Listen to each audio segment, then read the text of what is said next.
এবার দশম পরিচ্ছেদের প্রথম অংশ। সন্ন্যাসী সঞ্চয় করিবে না, ঠাকুর মদগত অন্তরাত্মা। ঠাকুর শ্রীরামকৃষ্ণ দক্ষিণেশ্বরের কালী মন্দিরে আছেন। তিনি নিজের ঘরে ছোট্ট খাটটিতে পূর্বাশ্র হইয়া বসে আছেন। ভক্তগণ মেঝের উপর বসে আছেন। আজ কার্তিক মাসের কৃষ্ণা সপ্তমী, 25শে কার্তিক, ইংরাজি 9ই নভেম্বর 1884 খ্রিস্টাব্দ, রবিবার। বেলা প্রায় 2 প্রহর। মাস্টার আসিয়া দেখিলেন ভক্তেরা ক্রমে আসিতেছেন। শ্রীযুক্ত বিজয় কৃষ্ণ গোস্বামীর সঙ্গে কয়েকটি ব্রাহ্ম ভক্ত আসিয়াছেন। পূজারী রামচক্রবর্তীও আছেন। কমে মহিমাচরণ নারায়ণ কিশোরী আসিলেন। একটু পরে আরও কয়েকটি ভক্ত আসিলেন। শীতের প্রারম্ভ। ঠাকুরের জামার প্রয়োজন হইয়াছিল। মাস্টারকে আনিতে বলিয়াছিলেন।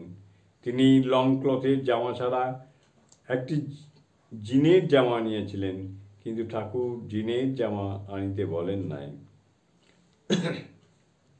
শ্রীরামকৃষ্ণ মাস্টারের প্রতি, তুমি বরং একটা নিয়ে যাও, তুমি পরবে, তাতে দোষ নাই। আচ্ছা, তোমার কীরকম জামার কথা বলেছিলাম?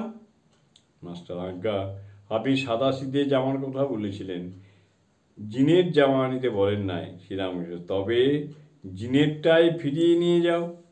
বিজয়াধিপতি, দেখো, দারিকবাবু বনাত দিচ্ছিল, আবার খোট্টারাও আনলে, নিলাম না। ঠাকুর আরও কি বলিতে যাইতেছিলেন, এমন সময় বিজয় কথা কহিলেন। জয় ঠাকুর।